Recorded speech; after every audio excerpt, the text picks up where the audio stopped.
ভাই ভাই একটা বাস্তব উদাহরণ দেখেন, বাস্তব উদাহরণ একটা দেখাচ্ছি আপনাদেরকে, ভিডিওটা টান দিবেন।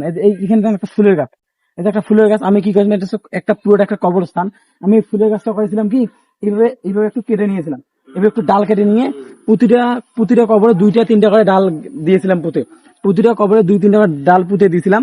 কিন্তু এখানে যতগুলো কবর আছে একটাতেও সেই ডালগুলো হয় নাই। কিন্তু মারাত্মক বিষয় হচ্ছে যে এই যে কবরটা আছে এটা হচ্ছে আমার ফুফাজির কবর। এই কবরে দেখেন এই একটা ডাল এইভাবে পুঁতে দিয়েছিলাম শুধুমাত্র, এর থেকে আর বেশি কিছু করিনি। এই যে ডালটা যেভাবে পুঁতে দিলাম এইভাবে আমি এই ডালটা পুঁতে দিয়েছিলাম, দেখেন এইভাবে এই সেম ডালটা আমি পুঁতে দিয়েছিলাম। অথচ এই ডাল এই এই একটা ডাল থেকে দেখেন একটা ফুলের গাছ তৈরি হয়েছে। এদিকে দেখেন এই যে একটা, এই যে একটা এখানে একটা ফুলের গাছ তৈরি হয়েছে শুধুমাত্র একটা ডাল থেকে। তাহলে দেখেন এখানে এতগুলো কবর আছে, এখানে একটা গাছও হয় নাই এই ডাল থেকে। অথচ এই কবরটাতে সেই একটা ডাল থেকে দুইটা ফুলের গাছ হয়েছে। আমি তো রীতিমতো অবাক হয়ে গেছি যে এতগুলো কবরে ফুলের গাছ হইলো না, কিন্তু অথচ এই কবরটাতে কেন হইলো। আজ থেকে আড়াই মাস আগে, অর্থাৎ ঈদ উল ফিতরের আগের দিন আমি সবগুলো কবর পরিষ্কার করেছিলাম। সবগুলো কবর পরিষ্কার করে আমি প্রতিটা কবরে একটি করে ডাল পুঁতে দিয়ে গেছিলাম, আর সেই ডাল থেকে আজকে এই ফুলগুলো হয়েছে।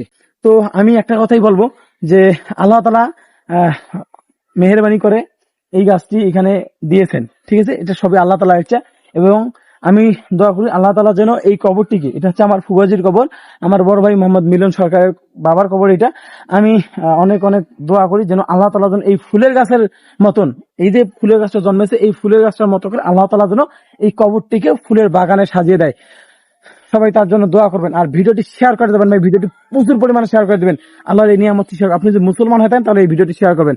আল্লাহর কত বড় নিয়ামত সেটা সবাই দেখুক ভাই। ঠিক আছে, ধন্যবাদ সবাইকে।